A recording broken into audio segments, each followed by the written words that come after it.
Hello, my name's Catherine McKenna and I'm a dietitian. This session will look at diet and nutrition advice for people with chronic lung disease. We'll discuss the importance of good nutrition and guidance on some of the more common challenges people with chronic lung disease can come across in terms of nutrition, eating and drinking. Diet and nutrition advice for people with chronic lung disease. Chronic lung disease can have an effect on your whole body. It's important to eat a balanced and varied diet to help maintain strength and fitness, as well as to help your body fight infections. It's important to think about your weight. It's a good idea to monitor your weight, as it's a good indicator of what's happening to your whole body. If possible, weigh yourself monthly. If you're unable to weigh yourself, be aware of visual signs of weight loss. For example, jewellery or clothes becoming looser. If you're overweight, your heart and lungs have to work a bit harder to supply oxygen to your body. If you're underweight, you're more at risk of infections. Because you're working harder with your breathing, you can lose weight or find it hard to maintain a healthy weight. Patients taking steroids should be conscious of having a good calcium intake. For example, calcium-rich foods such as cheese, yogurts and milk. Also, be aware that steroids can increase your appetite. Coping with a dry mouth. You may find you have a dry mouth from time to time because of using oxygen, inhalers or nebulizers. This can make food hard to chew and swallow. Tips that can help are choosing softer, moister foods, sucking fruit sweets or ice cubes made with fruit juice, sipping fluids little and often. You can get some saliva sprays if this becomes a persistent problem. If you're having ongoing problems with swallowing, you should discuss this with your doctor. Coping with taste changes. If your tastes change, you can lose your appetite and may not feel like eating your normal diet. Tips to help can include rinsing your mouth out with water after using your steroid inhaler, focusing on food that you enjoy and trying new things, experimenting with seasonings, looking after your mouth. It's really important to regularly clean your teeth and dentures. Using a mouthwash or flossing may also help. Advice for eating with breathlessness. 1. Clear your airways before you eat. Effective airway clearance is an important part of chronic lung disease management and can be especially beneficial before meals. When done on a regular basis, airway clearance techniques can help you breathe better and prevent lung infection that can lead to a flare-up of your condition. Practicing these simple techniques before meals can help you from becoming too breathless to complete them. 2. Eat when you have the most energy. Energy conservation is an important concept for people with chronic lung disease, especially when it comes to better breathing. When you're physically exhausted, your energy levels are likely to be at their lowest, which means you may not have enough energy to finish a meal. To get the greatest benefit from a nutritional standpoint, try eating your meals when you have the most energy, either when you wake up in the morning or after taking a nap. 3. Taking your time when eating meals can help your breathing. Eating quickly can interfere with your digestion, and it can also drain you of essential energy that will make breathing during meals that much more difficult. The next time you sit down to eat, try making your meal last around 20 minutes. Over time, this may benefit you in terms of your breathing. 4. Choose foods that are easy to chew and swallow. Chewing a lot can reduce your energy levels during meals.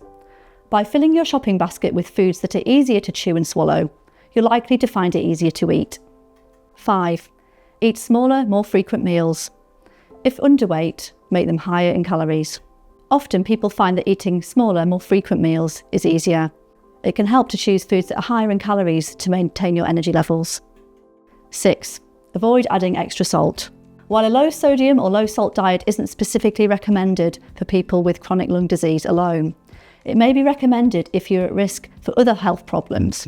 The problem with excess salt for some people with chronic lung disease is that it can cause fluid retention and weight gain, often leading to worsening breathlessness.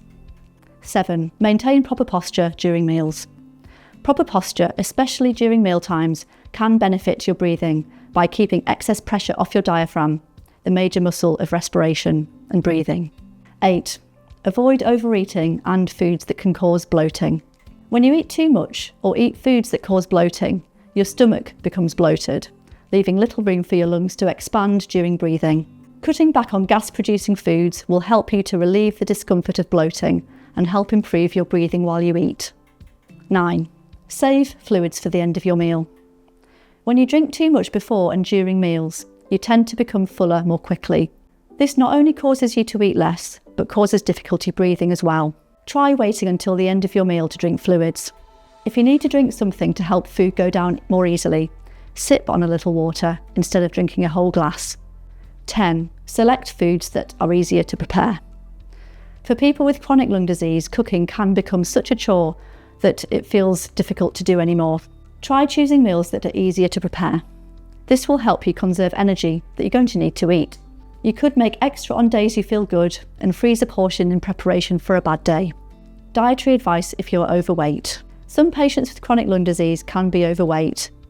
This can be caused by decreased physical activity levels, being on steroids, or high energy intake from food. Excess weight can increase the workload of your heart and lungs.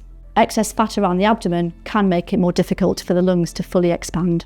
Some tips on how to reduce weight include looking for healthier cooking methods where additional fat isn't added, for example, grilling instead of frying. Choosing leaner cuts of meat and removing any visible fats. Choosing low-fat or reduced-fat alternatives. Choosing sweeteners instead of sugar. Picking fruit that's in natural juices rather than syrups. Filling up on fruits and vegetables. Trying to keep to regular meal times. Trying to keep active to use more calories. Avoiding snacking on unhealthy foods. And avoiding alcohol, as this contains a lot of calories. Dietary advice if you're underweight. In patients with chronic lung disease, the muscles associated with breathing can require a lot of calories to work. If you're underweight, you're more at risk of infections. Because you're working harder with your breathing, you can lose weight or find it hard to maintain a healthy weight. This can become a bit of a vicious cycle. There can be a loss of strength in respiratory muscles, increased difficulty in breathing and risk of infection. More energy can then be required to breathe, leading to weight loss and so on. If you're struggling to eat enough, you can try these tips for increasing your intake of calories and/or protein. Choose full fat or high energy options. Add grated or cream cheese to mashed potato, soups, sauces, eggs or baked beans. Add skimmed milk powder, ground almonds or nut butter to fortify meals and drinks with more protein. Use mayonnaise or dressing in sandwiches and on salads. Add extra butter or margarine to vegetables, potatoes and bread. Add extra honey, syrup and jams to foods. You don't need to stick to 3 meals a day. Try to have smaller, more frequent meals and snacks or nourishing drinks between meals. Try using convenience foods if preparing meals can feel too difficult. Try not to go for longer periods without eating or drinking.